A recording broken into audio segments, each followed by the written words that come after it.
Network Entertainment. Kuya Kim, ano ba talaga?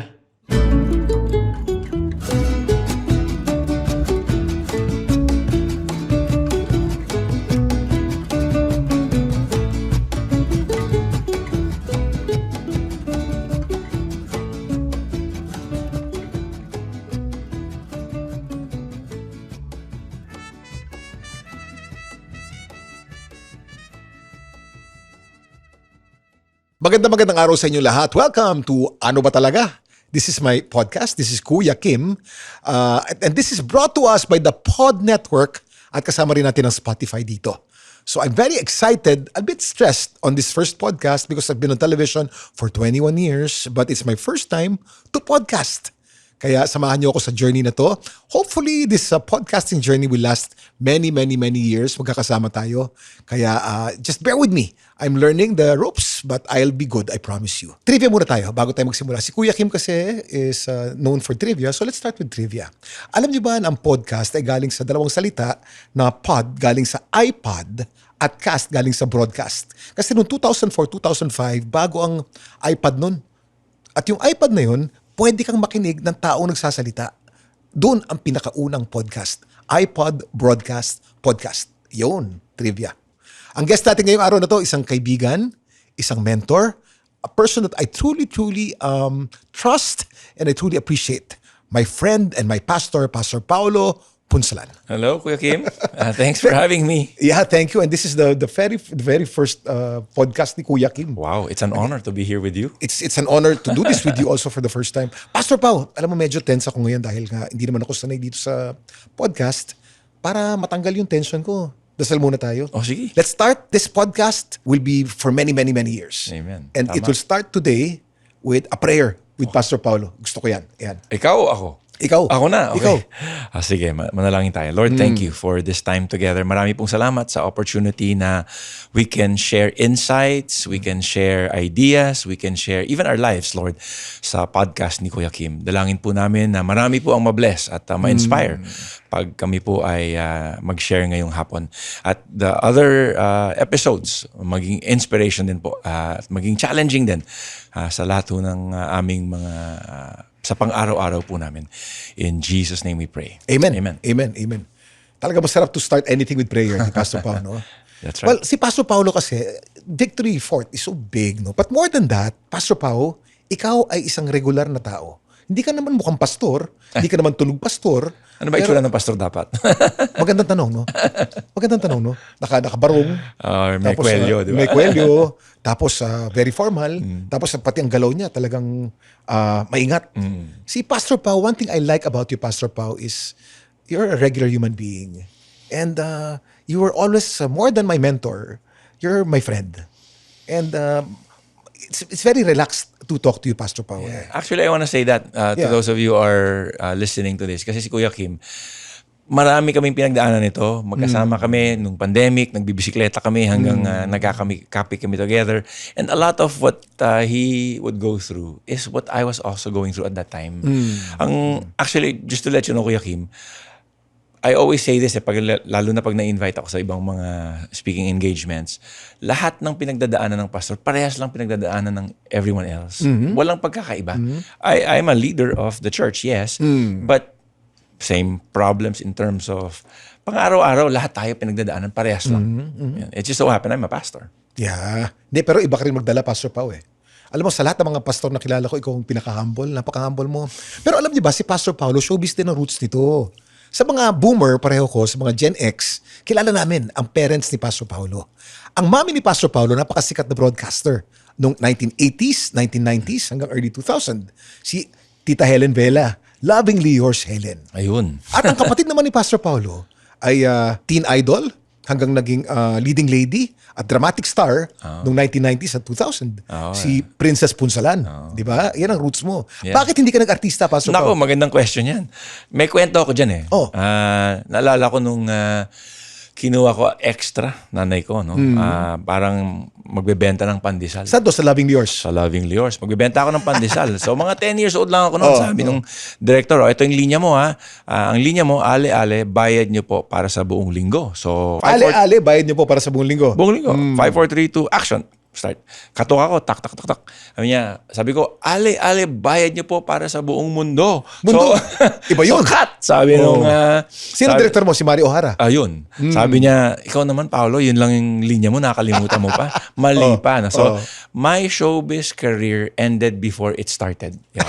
So, kaya hindi ako napunta doon. Pero tinake 2 ka, hindi ka naman tinanggal. Hindi naman. Hindi ka naman tinanggal. Ay, dahil mami mo yung bida, alam kang tanggalin ka ron, no? Pastor Pao. Take 2 naman. No?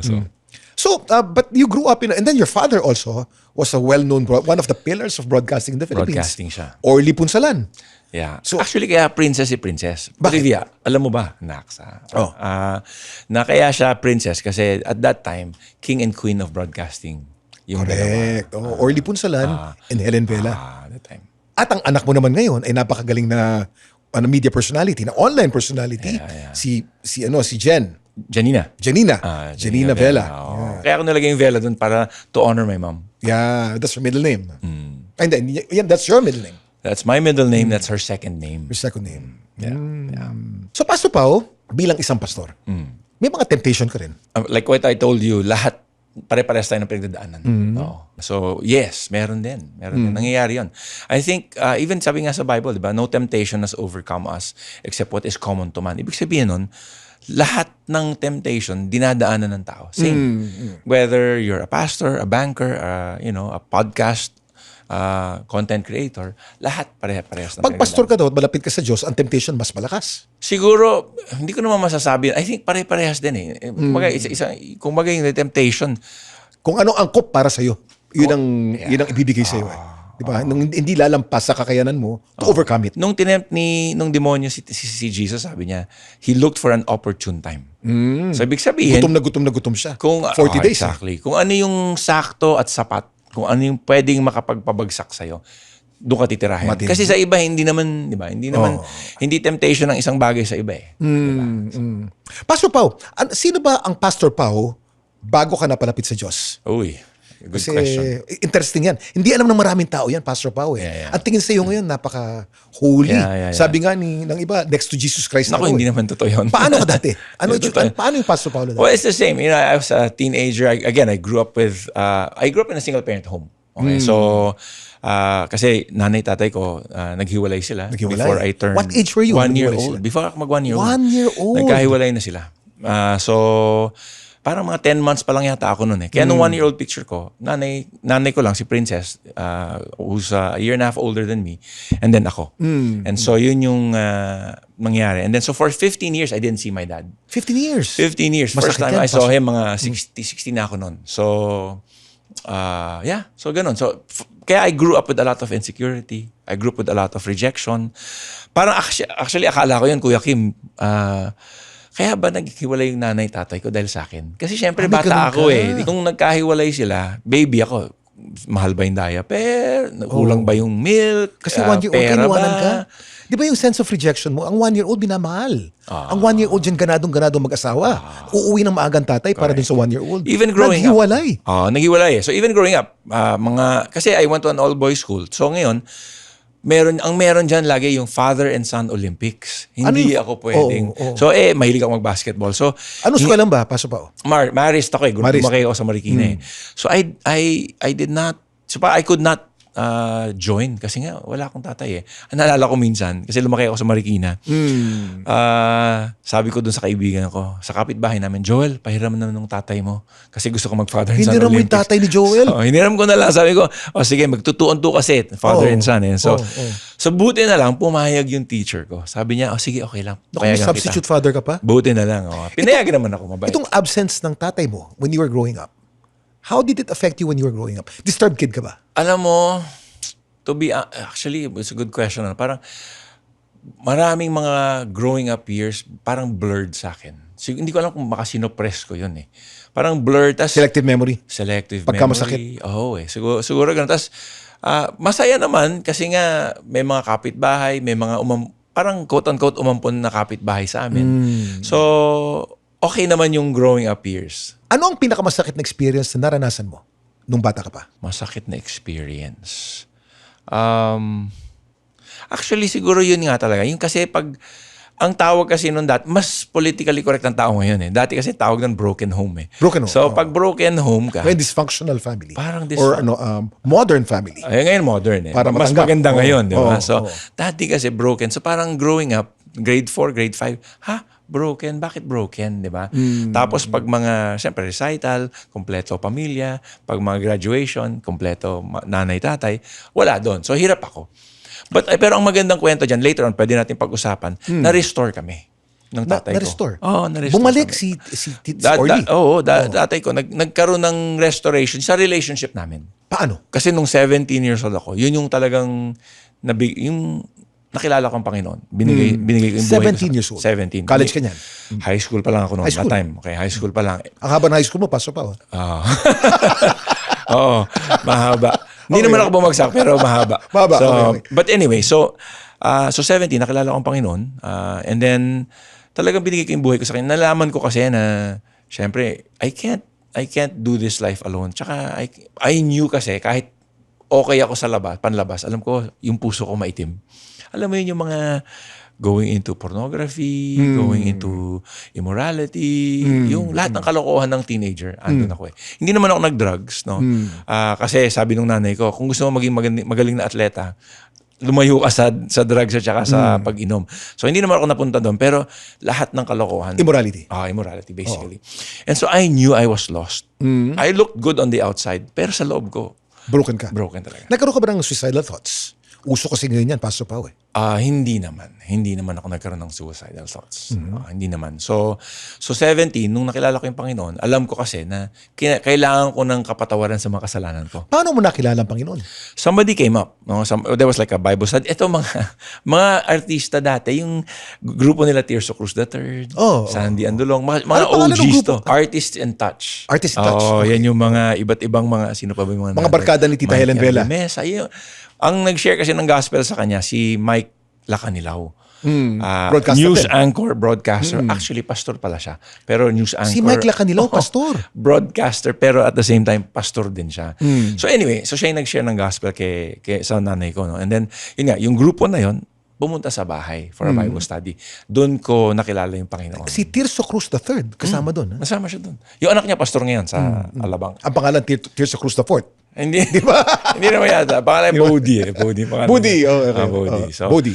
So yun. So ngayon, growing up, yun yung naging rejection, insecurity. Pero nung nakilala ko yung Panginoon, actually ang magandang kwento dyan, there was a time, I was in a Bible study, kinikwento yung honor your father and your mother. Of course. So nung sabi doon, na guilty ako doon kasi sabi ko nung pinakikinggan ko yon, sabi ko, nga no, kasi galit na galit ako sa tatay ko. Hindi naman bitterness and unforgiveness, pero parang may ano.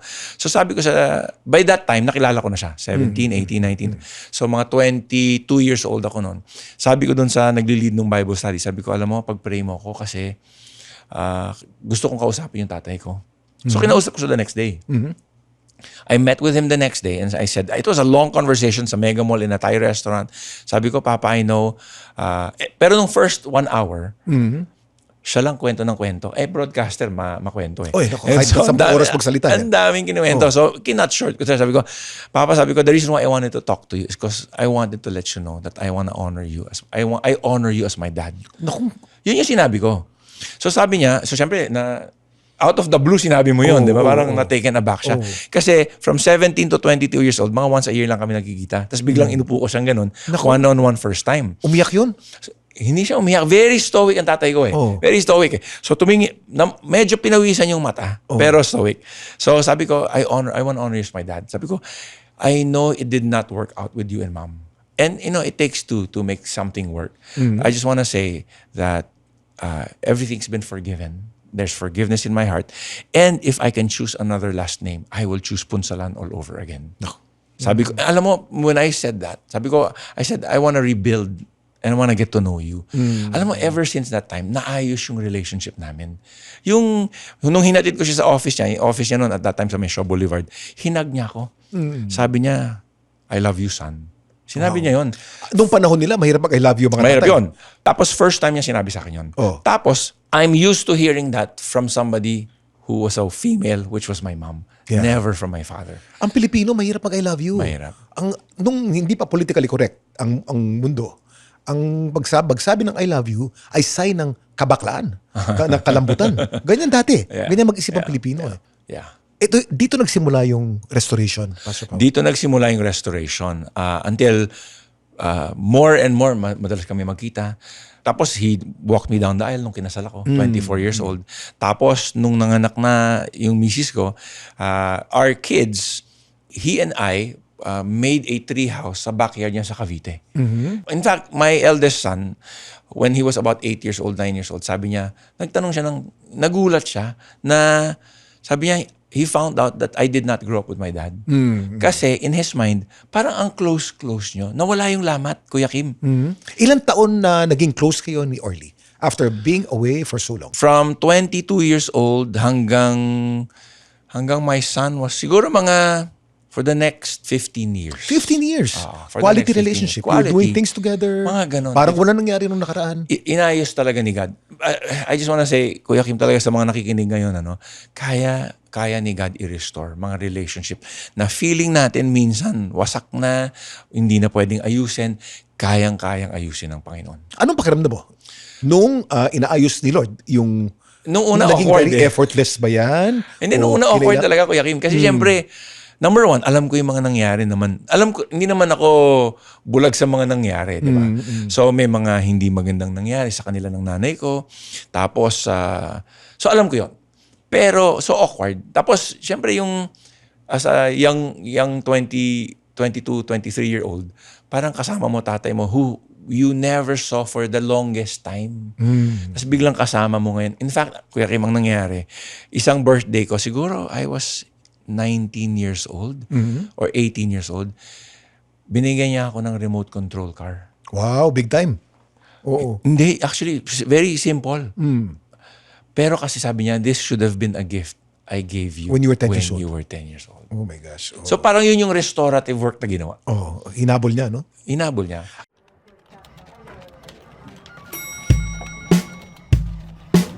Hello everyone! Ako po si Baus Rufo, ang host ng podcast na Kaya Pa Ba? Ang pinakabagong talk show kung saan tinatanong namin kung kaya pa nga ba talaga?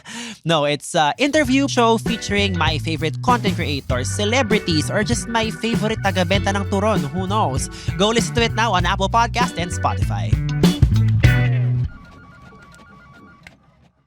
He passed away and when he passed away, I was there in his deathbed. Were praying you with him. already a pastor when he passed away? I already was a pastor at that time. You were. Oo. Was he able to know Jesus Christ when he died? Yeah, ang magandang nangyari doon kasi ito pa isa magandang kwento sa restoration. Okay. Nung narinig ko na nagkaroon siya ng heart attack. Okay. Sabi ko, sige Jen, bisita tayo bukas. Okay. Gabi yun bukas. Sabi ko, and then tumawag yung isang pastor namin, Ferdy, yung running bishop natin, si Pastor Ferdy. Who passed away also. Oh, passed away also. Sabi niya, Paolo, I heard your dad heart attack. Alam mo, nung tatay ko nag-heart attack, punta kagad ako sa ospital. Pinag-pray ko kagad siya. So in other words, reading between the lines, sabi niya, ba't nandiyan ka? Dapat nandun ka na ngayon. So yun, sige, bukas Pastor Ferdy, bisitahin ko siya. Kasi baka hindi umabot. Baka hindi mamot So I was there, lying down on my bed for 30 minutes. Sabi ko, tapos after 30 minutes, sabi ko, sige, Jen, I have to go. I felt compelled to go. So I went. Alas 10 na. So sarado na. So yung ICU. So, for some reason, I felt compelled to stay. Nandun ako sa parking lot. Doon ako natulog. Hanggang nagbukas 6 a.m. yata the next day or 7 a.m. the next day. Pumasok ako. So pagpasok ko sa ospital, talagang, sabi ko, Papa, I share what God has done in my life to everyone else. Sabi ko, whether that's in the hospital bed or basketball court, office, kahit saan man, I talk to them about what God has done in my life. And let me share with you what God has done in my life. So, shineran ko. Kinuwento ko yung gospel. And then, tumanggap siya sa Panginoon. Binigay niya yung buhay niya sa Panginoon. And you know what? 2 minutes after that, I'm not kidding. Kasi I was reading a psalm, half of Psalm 34. Hindi pa tapos yung psalm nung binabasa ko. He had his last final heart attack and he was gone. Wow. So that was parang the restorative work God did talaga. Pati ang timing. The timing Lord's na timing talaga. is always perfect. At saka ang plano ng ating Panginoon, kung minsan kasi, Pastor Pao, akala mo malabo yung buhay mo Yeah. But actually, He's writing a story and the ending is always going to be good. We just need faith. Yeah. Yeah, Ang He ganda has nun. the ability to cause all things to work together for good. Paano ka naman naging pastor? Anong turning point mo, Pastor Pao?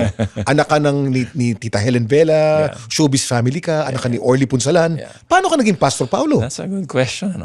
Actually, Oh. I wanted to be a doctor. To Doctor? be honest, I took pre-med. Pre-med. Biology. Saan? And, Anong sa eskwela? UST. UST. I went, Magaling ang medicine dyan. I went to UST. I wanted to take pre-med. Kasi, number one, I wanted to be a doctor kasi I wanted to make a lot of money. Number one. Number two, I wanted to make a difference, yes. Number three, I wanted to stay away as far as possible from showbiz. Kasi, to make a name for myself. Yes.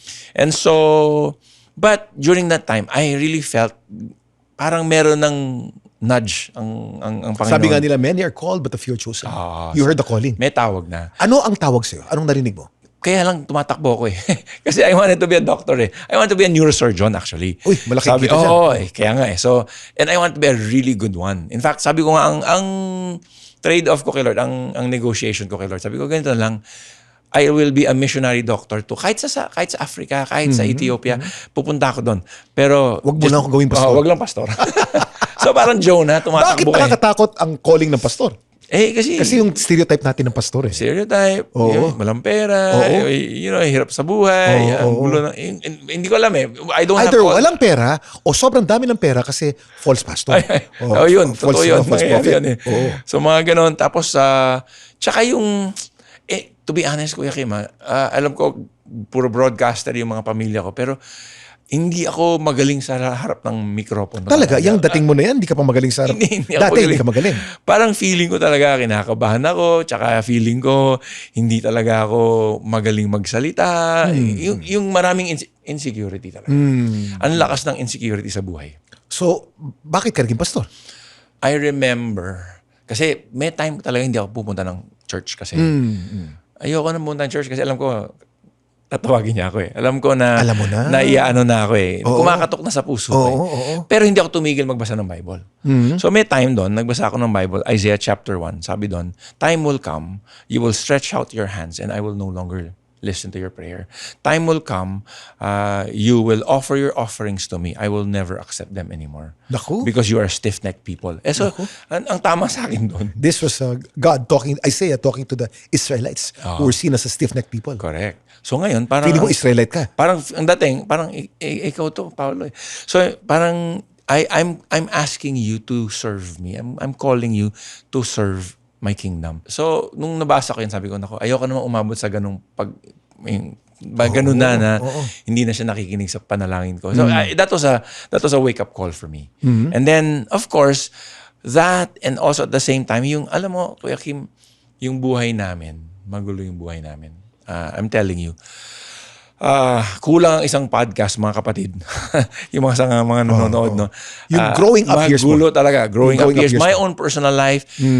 Iba pa yung buhay ni Princess. Yung marriage niya, nagkagulo. Si Princess ang ex-wife ni Willie Revillame. Hindi alam ng marami yan. Alam ng mga boomer yan. Ang pinakaunang asawa ni Willie Revillame was Princess Punsalan.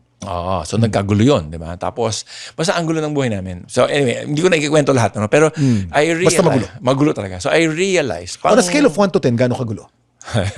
siguro mga 11. 11. Magulo talaga. Again, immorality, relational dysfunctions, conflicts. Kulang ang isang podcast. But anyway, so when the Lord saved me, tapos pinatawad niya yung kasalanan ko. Alam mo ba yan? Kasi isa sa mga ang hirap hugasan, madaling hugasan pag may bleach yung damit eh. Pag may mancha, Pag may madali. mancha, pag may bleach, madali eh. Tsaka may ano kaya. Pero yung puso, mahirap linisin yan eh. Kasi pinupukpok natin ang sarili natin palagi. may guilt yan eh. Yung guilt na yan, pagising mo sa umaga, guilty ka may na guilt yan. Pag tulog mo sa gabi, guilty ka pa rin eh. Hindi mo makalimutan. Minsan, iinom ka para makalimutan. To numb it. Drugs ka, to numb it. Pero pag gising mo, andun pa rin eh. Oo. Hindi mo mahugasan yun eh. Oo. Pero nung naintindihan ko yung kapatawaran, nung naintindihan ko yung kabutihan at pag-ibig at pagmamahal ng Diyos, na-realize ko, nga no, ganun yung ginawa mo sa akin. Why will I not want to serve you and to love you back through serving? So ganun yung naging effect sa akin. So paano ka nag-decide ngayon? So, ang nangyari, I made a decision. So, nag-shift ako. Actually, nag-Bible school ako. And then, pero at that time, kami rin You were married to Jen already then? I'm married to Jen. Okay. And then kami ni Jen, we continued the business, yung naiwan ng nanay ko nung namatay siya noong 1992. Ano bang business ni Tita Helen? Nung namatay TV siya? production. TV production. Yun yung nag-produce ng Lovingly Yours, Ito yung Lovingly Yours 3+1. Productions, yun ba? Anong May mga tapangan? teleserye na mga pinoproduce. So, tinuloy namin ni Princess yun. Okay, so she was in front, kami ni Jen, sa likod kami. I was in marketing. And for mga 5 years, tinuloy namin yun. Until I really felt the calling of God in my life already. Umuuna ako. My wife, si Princess, wanted to act more. Siya yung naging Selena yan ng maalaala mo kaya eh. Ay, maaalala mo kaya. Yung, ano ba yun? Mula sa puso. Mula sa puso. And so, GMA7. Oo, so kaya siya naging antagonist talaga siya doon eh. Ay, magaling na kontrabida si Princess. Kontrabida siya. Napakahusay, Marte. So she really enjoyed that time. Yeah. Yung talagang arte na lang siya. Wala na yung mga behind the scenes. No? Tapos kami naman, dahil ako, I really felt the call from God to serve na. So kaya ako, binitawan na namin yung TV network. Ay, yung TV production. Hanggang natuyo na yung TV network. Wala na. Wala na. Wala na yun. Kaya, tapos na siya. So then, that's when I told our pastor, sabi ko, I want to serve. I want to serve. And so, initially, nag-volunteer missionaries muna kami sa Russia. So we helped plant a church there. So doon na nag-start. And then pag uwi ko, naging pastor ako ng mga bata, kids church, until nagtuloy-tuloy na yun hanggang ngayon. Ilang taong ka ng pastor, Pastor Paulo? 27 years. 27 years. Wow. 27 years. Si Janina ba, ilang taon na? Wala pa. Wala pa. siya noon. No? Janina's only 26. So wala pa kayong anak when you started? Isa pa lang. 1 year old at that time when we went to Russia. So bilang isang pastor, ngayon pastor ka na, Pastor Paulo, anong pinakamalaking gumugulo sa isip mo every time? How to be able to serve people, especially what God wants to accomplish in the lives of people, particularly starting with the gospel. Yung talagang ano yung ginawa ng Panginoong Jesus sa bawat isa sa atin. Yung gospel kasi nakakalito sa marami eh. Ang akala ng marami yung gospel isang libro. Akala nila because it's associated, of course, the gospel The four is gospels. the essence of the Bible, no? Ano ba yung gospel na yan? The gospel is, Jesus became man Okay? so that He actually lived a life that we should have lived, died the death that we should have died, but on the third day He rose again from the dead so that He could offer forgiveness of sins for all of us. So parang ano yan eh. Hindi ko alam, ano ka ba nun, Kuya Kim? Valedictorian ka ba? Matalino ka bang bata? Naku, Pastor Paulo, isi-share ko sa'yo. Takot ako, ayoko mag-aral. Alam mo ba, ang recurring nightmare ko ngayon ay tumatakbo, palayo, hinahabol ako ng mga pare. Ay, ganun. Pinapabalik ako sa eskwela, ayoko na. Ay, ganun. Kasi hindi ako mahilig. When I was young, Pastor Pao, nagkakating classes ako. Okay. Suwail ako. Nag-repeat ako ng fourth year. Kasi sobrang baba ng grade ko. I had to repeat fourth year. Oh. Pero bago yan, yung mga early years ng pag-aaral ko, I would cut class. Ang Don Bosco Makati kasi katabi ng quad yan eh. Normally, yung mga nagkakating classes, pupunta sa Makati Cinema Square o sa quad, doon magliliwaliw at doon magbubulakbol. Ibang cutting classes ko. I would cut class kasi yung Thomas Jefferson Library is in Pasay Road. Yan ang library ng US Embassy. At tuwang-tuwa ako tumatambay dyan, Pastor Pao. Kakaiba ang cutting class ko. Dahil yung library na yan, aircon. Oh, yeah. Ang librarian, Amerikana. Maganda. At yung mga libro, mabango, puro bago. Galing sa Amerika. That's right. I would cut class to read books. To read books that I like to read. Because I hated physics so much, I hated trigonometry so much. I did, selective ang memory ko eh. Selective ang passion ko din eh. I was so into trivia. Ang favorite reading books ko nun was The Book of Lists. Merong The Book of Lists, 1979, 1980, 1981. Taon-taon yan. Puro mga libro ng mga trivia yan. That was Sa the kada birth taon. of Kuya Kim, yung mga trivia. Doon nagsimula yan. And then, Guinness Book of World Records. Yes. Guinness Book of World Records 1981, 1982 na. Nandun lahat, kompleto. Yan ang binabasa ko. I'd cut class to read books that I wanted to read. And then I read a very thick series of books called Chariot of the Gods by Eric von Daniken. The Gods from Outer Space. Ang theory nun, ang Diyos daw alien. But I was interested in getting to know about God and the knowledge about God. Yeah. Kung saan-saan ang source, hindi galing sa Bible. But I just wanted to learn. And I wanted to learn things that were not in textbooks. So when I'd cut class, doon ako pupunta palagi. Thomas Jefferson Library. But my grades were so bad because naintindihan din ng mga pari sa Don Bosco eh. I spent 2 years of my life in the seminary, Pastor Pao. Magpapari sana ako eh. Oh. Yeah. Sa Don Bosco Juniorate sa Pampanga. But because I was so repressed also in the seminary, ang hirap ng buhay doon eh. Gutom ako palagi, hindi ko makita yung parents ko. Ang buhay namin very regimented. I was 15, 16 years old. Wow. And I was so thin dahil gutom na gutom ako. So when I left the seminary, I was 4th year high school, I was so repressed. I tried everything, Pastor Pao. Oh. Di ako nag-aral. Nagiinom ako. Talagang Right. lasing ako palagi dahil first time kong minom nun. Also very immoral, Pastor Pao. And I did not study. I hated school so much that I flunked 4th year high school. But I learned my lesson. It was so embarrassing to flunk 4th year high school that when my 2nd to 4th year, Yeah. I was so embarrassed. 2 lang kaming repeater eh. Oh. 1,000 yata yung 4th year. So talagang may marka ako sa forehead ko that I'm a repeater. I proved myself to be smart. I studied hard. Oh. So when I studied hard, I was able to graduate finally. And then life became more, I had more direction. Yeah. I got into UST for a year and then UP. And then I became eventually Kuya Kim. Nice. And the reason I ask kasi, Yes. di ba siyempre, you fail the subject. Let's say you fail the subject and then meron kang classmate na matalino. May naalala ka bang classmate na matalino? Marami. Anong pangalan niya? Magbigay ng pangalan.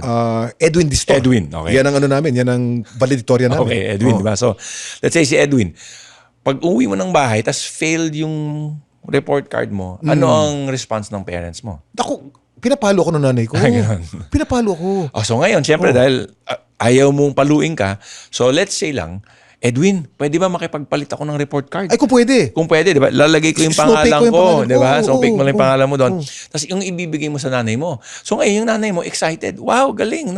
Meron kang mga meron kang mga rewards, no? Oo, And the reason I bring that up, Kuya Kim, kasi ang moral, spiritual report card natin, failure. Failure. All have sinned and fall short of His So, glory. lahat tayo, moral report card natin, Because of failure. original sin, lahat tayo talagang fail tayo eh. Pero, si Jesus, ang moral report card niya perfect. When He died on the cross, He offered an exchange. Yan. Yun ang gospel. So, in-snowflake ang pangalan ni Kuya Kim at nilagay Jesus Christ. Ayun. Ganon. So ngayon, to all who would receive Him, He gave Him the right to become children of God. Ganda. So that is the essence of the That's the gospel. gospel. Jesus Christ died for us. All have sinned and fall short of His glory. Lahat tayo pupunta sa hell. But God gave us a free gift of eternal life by dying on the cross. Amen. Ganda, no? Yun. Ay, naku, Pastor Pao. Ang sarap pag-usapan yan eh. Talagang napakarami natin pwede pag-usapan dyan. Pastor Pao, human. You're human. Like everyone. You're married. I'm married. You're preaching in front of church. Beautiful woman comes in. So attractive. How do you feel? The struggle in my family line, like what I said, was immorality. Okay. And so there have been patterns through the lineage. And so I know that is a clear temptation in my life. And so what has been helpful for me through the years, pag meron kang ganitong community. Kasi mahirap, it's hard to fight a war by yourself. Eh. Of course. Mahirap eh. Of course. Oo. And so even in history, you'll see kings don't fight alone. Okay, meron niyang kasama lagi. May army yan. May army yan. And so I think for all of us, even for me, yun ang importante sa akin. I need to have people who will keep me accountable, who will keep me on track. Diba? So yes, I think there's a principle. There's a book called Point Man by a guy named Steve Farrar. Ang ganda nung principle niya. Hindi ba tungkol sa basketball yan? Hindi naman. Hindi man, oo. Point guard yun. Point guard pa rin. Point guard. Okay. Yung book niya, sabi niya, there's a principle you can do. Bounce the eye and starve the sumo. Bounce the eye and starve the soul. Sumo. Starve the sumo. Okay, Sumo wrestler. I'll explain. maganda yan. Okay. Ano yan? Yung bounce the eye, pag may nakita ka, iba-bounce mo. Huwag mong bababaran. Huwag mong mababa. May nakita kang sexy. Nakabihis, nakakaiba. Ah. Pag binabara mo yan, magnanasa ka eh. So you just bounce. Bounce. Paano bounce? Tingin lang. Yung second look yung makakadali sa'yo eh. Yung second look. Yung second look, may look ng pagnanasa. Second look at saka may titig na eh. Okay. So you bounce the eye. Okay. So that's the principle that Steve Farrar was saying. The second thing that he said was starve the sumo. How do you starve the sumo? Papayat, ang sumo wrestler. How do you defeat a sumo wrestler? Starve him. O syempre, pag payat walang power yan. Pagpayat walang power. So ibig sabihin, your soul, yung sarili mo, yung desires mo, pag lagi mong finifeed, lumalakas yan. Pag yung mga maling desires. Pero pag in-starve mo, manghihina yan. How do you starve it? Sabihin natin porn. Pag porn. Porn. Pag nood ka ng porn, finifeed mo na yung sumo sa loob mo. Tataba ng tataba yan. Tataba ng tataba yan. Okay. Pag you release, let go of it, stop doing it, you go on di ba may mga screen, ano pa yan may mga protection, safety protection. Yung mga bulldog. Mga ganon, di ba? So pag, atas may accountability partner ka. Di ba? Tapos meron yan, kasi may apps yan, pag may email, ipapadala ka ng email, papadala akong email, kung ano yung mga sites na pinuntahan Actually, ko. you're my accountability partner. Yeah, Pastor parang Pao, yeah. ganon. Diba? So which means, ang mangyayari dyan, dahil alam kong accountable ako, hindi ko pupuntahan. Madyajahe ka. Madyajahe. Malalaman ng tatlong kaibigan mo na tumingin ka sa So porn. that's one of the ways to starve the sumo. Maganda yan, ha? Bounce the eye and starve the sumo. Ayan, sa mga podcast listeners natin, tandaan po natin, bounce the eye, meaning pag may nakita tayong sexy, titingin lamang tayo, hindi natin bababaran, parang bouncing ball. Patalbog-talbog lang. Pero huwag mong babounce ng 10 beses, ganun din yun Isa, dalawa lang. And then, starve the sumo. Huwag mong papakainin yung bad desires sa puso mo. May share din ako, Pastor Paulo, about pornography. Yeah. Like you, growing up, isa din akong alipin ako ng pornography. Yeah. At a very early age kasi, 10 years old, sinisilip ko na yan. At ang pornography dati napakahirap. Yeah. Kasi you have to look at magazines. Magre-rent ka pa ng VHS. Magre-rent ka ng VHS. Itatago mo sa tatay mo, sa nanay mo, at papanoorin mo mag-isa ng walang tao. Tatimingin mo kung kailan yung walang tao sa bahay mo, kailan mo papanoorin. Napakahirap. Yet, I was so into it because I thought it was normal. But you know what happened to me was naging alipin ako ng pornography. I was already married and I couldn't function as a male without having to look at pornography, without having to watch pornography. And I thought at first, before I became Christian, Pastor Pao, that it was enhancing my sex life. It was not. It was so deceptive. It was actually eating up my sex life. And what happens is, misis ko na yung tinitignan ko, nasa utak ko yung pornography pa rin. At yung porn star na panood ko Then I became a slave of it. Pero nung nahanap ko si Kristo, Pastor Pao, ganda I experienced how it is to be filled with the Holy Spirit, and the feeling was so irreplaceable, hindi mo mapapalitan yung feeling na yun Sinubukan kong manood ng porn ulit, nabulabog ang feeling. And I began to compare how it is to be filled with the Holy Spirit and the spirit of porn. It no comparison. When I'm feeling weak, I know that I'm not full of the Spirit. Yeah. But when I'm full of the Spirit, walang lugar. But again, porn is deceptive. You think that it enhances your sex life, it will kill your sex life. Yeah. Eventually, hindi ka na makafunction. Nawala yan. It's one of the greatest addictions now. In this day Kasi and it's so age. easy, Pastor Pao. Nasa telepono Dati One click na lang. kahit ngayon, di sa gitna ng podcast, habang kinakausap kita, Pwede pwede mong kong panoorin i-click. Meron akong porn site At quality. High definition. Yeah. Okay, Pastor Pao. Maraming nakikinig dito Yung iba siguro nakakuha ng insight. Yung iba naman, sabi nila, ano ba yung meron si Pastor Paulo? Parang gusto ko rin matikman yan. Paano matitikman yan? You know, God wants to reveal Himself to every single one of us. Gusto ni God. I think ang importante dyan, we want to be able to cultivate a relationship with Him. And you cultivate that relationship with Him through reading the Bible and fellowship with other people, being with other people. No? So, I think yun yung pinakamagandang maiiwan ko sa inyo. Starting with an understanding of the gospel, yung pinag-usapan natin kanina. And then after that, cultivating that relationship. Kasi to those of you who are listening, I want to tell you, God loves you. And some of you, you've heard it so many times, but I pray that it will be very fresh to those of you listening today. God loves you even at this moment. Kung ano man yung pinagdadaanan mo, some of you maybe are, whether that's suicidal or depressed or anxiety, or you don't know what the future holds. I want to tell you, God wants to hold your hand because He loves you. Ganda nun, Pastor Pao. Thank you very much. It's such an honor to have you as my first guest dito sa podcast The natin. honor is mine. I know it's your day off, but you came because it's your... Maraming salamat. Thank you. Isang malaking karangalan, and I'll see you this coming Sunday, Pastor Pao. God bless you. I pray na tuloy-tuloy ang podcast. Yeah, again, maraming salamat po. Thank you so much. It's my first time to podcast and I'm excited. I'm excited and I'm stressed at the same time. Excited in a good way and in a bad way. And that's actually good because I haven't been stressed about broadcasting for a long time. It's been 21 years pero bago tayo sa podcasting and I wanted to start today's podcast with something correct to set the energy and to set the tone straight by praying and by guesting my mentor who I admire and I listen to a lot, Pastor Paolo Punsalan. Maraming salamat, Pastor Paolo. And thank you very much for joining me on my first episode at marami pa to. Thank you very much. Maraming salamat.